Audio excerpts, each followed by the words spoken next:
अगर आपने बीएड कर रखा है या फिर आपका डीएलएड होगा, अगर आप सीटेट क्वालिफाई हैं या नहीं है, कुछ नंबर से रुक रहा है, तब भी आप सभी के लिए यहाँ पे गुड न्यूज़ है दोस्तों। अगर जो बच्चे शिक्षक भर्ती का वेट कर रहे थे, बीपीएससी टीआरई 4.0 का वेट कर रहे थे, यहाँ पे आप सभी के लिए गुड न्यूज़ है। और दोस्तों यहाँ पे 1.5 लाख से अधिक पद जो है हैं और सभी राज्यों को मौका मिलने वाला है। डोमिसाइल की भी बात करेंगे, लागू होगा या नहीं होगा, क्योंकि बहुत से बच्चों के कमेंट आ रहे थे कि मैम क्या जो है इस बार डोमिसाइल लागू होगा या नहीं होगा, तो इस पर हम लोग डिटेल में जानेंगे। साथ ही दोस्तों यहाँ पे अगर जो है आप चाहे बीएड अभ्यर्थी हो या फिर डीएलएड अभ्यर्थी हो, जैसा कि सभी में आनी है, 1,60,000 पद बताए जा रहे हैं और बहुत जल्द इसकी वैकेंसी देखने को मिलेगी। जैसा कि टीआरई 3.0 जो है आपका अभी रनिंग पर है। अगर आपने देखा होगा टीआरई 3.0 का जो एग्ज़ाम हुआ है आपका 19 से 22 जुलाई के बीच, और इसका जो अभी ओएमआर शीट है, आंसर की है, अभी जारी नहीं की गई है, वो जो है जल्द जारी कर दी जाएगी। और रिजल्ट जो है बताया गया है कि अगस्त के जो है 3rd वीक में टीआरई 3.0 का रिजल्ट जारी कर दिया जाएगा। तो इसके रिजल्ट के बाद जो काउंसलिंग का प्रोसेस है, जो डीवी का प्रोसेस है, वो तुरंत रिजल्ट के तुरंत बाद स्टार्ट हो जाएगा। और जैसे ही ये कंप्लीट होगा, आपका टीआरई 4.0 का नोटिफिकेशन जारी कर दिया जाएगा। तो आपके पास बहुत ज़्यादा टाइम नहीं है दोस्तों, और सिलेबस काफ़ी लंबा चौड़ा है, आपको सब कुछ पढ़ना है, टॉपिक वाइज कुछ दिया नहीं है। आपको हिस्ट्री पढ़नी है, आपको ज्योग्राफी पढ़नी है, आपको साइंस पूरा पढ़ना है, हर एक चीज़ जो है आपको पूरी पढ़नी है। तो आप लोग अभी से लगेंगे तभी कुछ हो पाएगा। यहाँ पे आप लोग देख सकते हैं दोस्तों, डॉक्यूमेंट्स के भी बारे में हम लोग अभी बात करेंगे कि आपको क्या क्या डॉक्यूमेंट्स रेडी रखने हैं। यहाँ पे देख सकते हैं 1 लाख जो है 1,60,000 पद हैं टोटल, और इसमें दोस्तों पीआरटी के भी पद हैं। पीआरटी की भी हम बात करें तो पीआरटी के भी पद हैं, 6 to 8 के भी हैं, 9 to 10 के भी हैं, 11 to 12 के भी हैं। तो सभी में जो है, सभी वर्ग में आपको यहाँ पे मिलने वाले हैं। अगर हम बीएड की बात कर लें तो बीएड पीआरटी में भी अप्लाई 6 to 8 में भी अप्लाई कर सकते हैं, 9 to 10 में भी अप्लाई कर सकते हैं, 11 to 12 में। 6 to 8 के लिए आपका सीटेट जो है पेपर सेकेंड पास होना चाहिए। 9 to 10, 11 to 12 की बात करें तो दोस्तों यहाँ पे आपका एसटीईटी क्वालिफाई होना चाहिए। अगर आपका एसटीईटी क्वालिफाई है बिहार का, तो आप जो है 9 to 10, 11 to 12 के लिए अप्लाई कर सकते हैं। अगर आप किसी अदर स्टेट के हैं तब भी आपको एसटीटी लगेगा, चाहे आप बिहार के हो या फिर बिहार के बाहर के किसी अदर स्टेट के हो। यहाँ पे अदर स्टेट वालों के लिए एसटीटी में 75+ नंबर होना चाहिए। अगर आपका 75+ नंबर है तो आप इसमें बिल्कुल जो है अप्लाई कर सकते हैं। रही 6 to 8 की बात दोस्तों, चाहे आप बीएड हो या फिर डीएलएड हो, इसमें दोनों अप्लाई कर सकते हैं।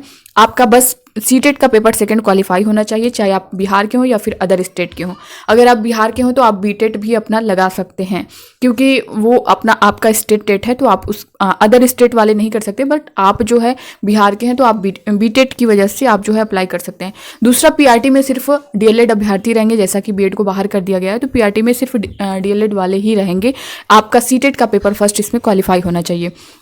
रही बात दोस्तों और चीज़ डॉक्यूमेंट्स की, अगर हम बात कर लें, ये सारी प्रक्रिया बहुत तेज़ी से की जाएगी, जैसा कि इनकी तरफ से बोला भी गया है। अगस्त, आप देख भी पा रहे होंगे, अगस्त के बाद विज्ञापन, तो सितंबर में आपका पूरा चांस है इसका विज्ञापन जारी कर दिया जाएगा। और जैसे ही आएगा इसका नोटिफिकेशन आएगा, फॉर्म फिलअप करने की बहुत ज़्यादा टाइम नहीं दी जाती है, 15 दिन 20 दिन के अंदर ही फॉर्म कंप्लीट कराया जाता है। और आपका एग्ज़ाम भी जो है दोस्तों नवंबर में करा लिया जाएगा, दिसंबर तक जो है सारी जो प्रक्रिया है वो कंप्लीट कर ली जाएगी। तो आपके पास बहुत अच्छा मौका है, आप लोग इस मौके को मत गवाइए। और दोस्तों डॉक्यूमेंट्स की बात कर लें, आपका चाहे हाई स्कूल हो, इंटर हो, ग्रेजुएशन हो, या फिर जो है आपने बीएड डीएलएड जो कुछ कर रखा है, आपका सीटेट का जो सर्टिफिकेट है वो लगेगा, ये सारी चीज़ें साथ। और दोस्तों आपका जो आधार कार्ड है वो लगेगा। आधार कार्ड पे बहुत से बच्चों के मिस्टेक हैं, कहीं नेम में तो डेट ऑफ बर्थ में इस तरह की जो मिस्टेक है, तो आप उसे करेक्शन करवा लीजिए, क्योंकि जो आप उस पर आईडी प्रूफ अपना दे रहे हैं वो जो है रियल होना चाहिए और कहीं भी कोई भी मिस्टेक नहीं होना चाहिए। तो जहाँ भी आपके जिस डॉक्यूमेंट्स में लग रहा है कि हाँ कुछ ना कुछ मिस्टेक है, कुछ ना कुछ गलतियाँ हैं, तो आप उसे सुधारें, उसका संशोधन करें। अभी आपके पास टाइम है।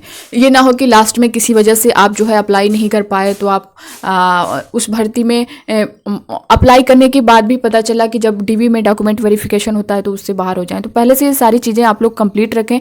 दूसरा, सीटेट को लेकर के बहुत से अभ्यर्थियों के कमेंट आ रहे थे कि मैम सीटेट में मेरे नाम में मिस्टेक है, तो कहीं फादर नेम में, कहीं मदर नेम में, तो कहीं जेंडर चेंज हो गया, उनका कैटेगरी चेंज हो गई है, तो इस तरह की गलतियाँ बता रहे हैं। एड्रेस में चेंज हुआ है, तो दोस्तों एड्रेस में अगर चेंज हुआ होगा तो कोई बात नहीं, क्योंकि एड्रेस आपका सर्टिफिकेट मार्कशीट पर नहीं दिया रहता है। तो कहीं भी एड्रेस का मिस्टेक हो तो वहाँ पे आपको डरने की ज़रूरत नहीं, उससे कुछ नहीं होगा। हाँ, आपके नेम में, डेट ऑफ बर्थ में मिस्टेक है तो इसको आपको सुधार करना ही होगा। बहुत से बच्चे कह रहे थे कि मैम क्या हमें जो है सीटेट की ऑफिस जाएंगे दिल्ली तो हमारा करेक्शन हो जाएगा। तो बिल्कुल आप जा सकते हैं, लेकिन वहाँ पे थोड़ा टाइम लेता है। सीटेट जो है आपको बहुत ज़्यादा दौड़ धूप करनी होगी इसके लिए, और ये भी जो है पॉसिबल जो है एक तरह से कहें कि बहुत कम चांस होता है कि आपका वहाँ से करेक्शन हो जाए।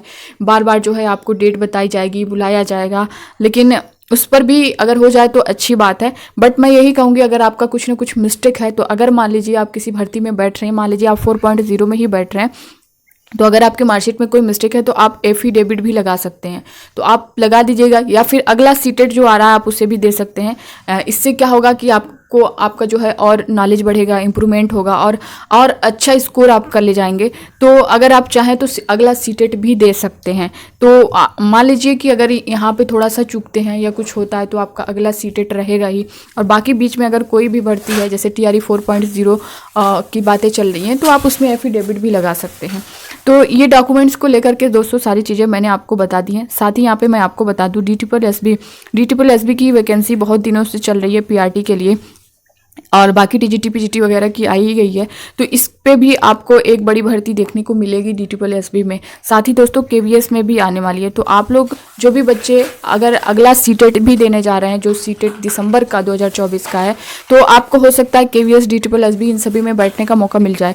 और रही बात TRE 4.0 को लेकर के, बहुत से बच्चे कमेंट कर रहे थे कि मैम क्या हम जो है अपीयरिंग वाले अप्लाई कर सकते हैं।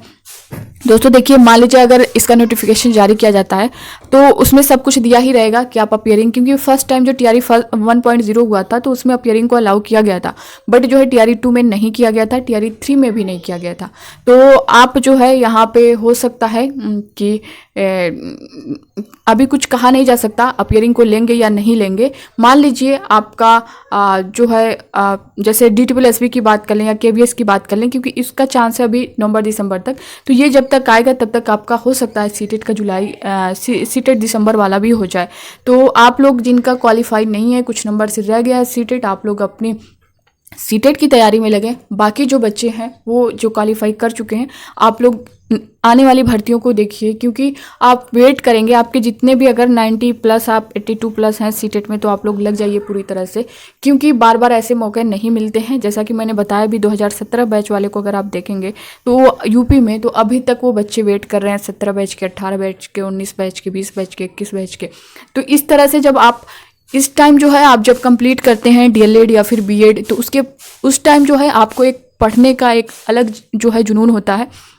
और उसके बाद जब आपको टाइम आगे जितना टाइम जाता है तो वो आप स्लो मोशन में होते चले जाते हैं। तो इस वजह से आप जो है अभी अगर जो रिसेंटली जो बच्चे अभी DLED या फिर BEd किए हैं, सीटेट पास किए हैं, आप लोग के पास बहुत बेहतर मौका है। आप लोग जो है तैयारी करिए अच्छे से और एक सीट लीजिए। तो ये थी दोस्तों इससे रिलेटेड पूरी जानकारी जो कि मैंने आप सभी को दे दी है। आई होप कि आप सभी को ये वीडियो हेल्पफुल लगा होगा। तो वीडियो को लाइक कर दीजिएगा और इस वीडियो को ज़्यादा से ज़्यादा लोगों तक शेयर करिएगा। मिलते हैं नेक्स्ट अपडेट के साथ, तब तक के लिए bye bye, take care, thank you.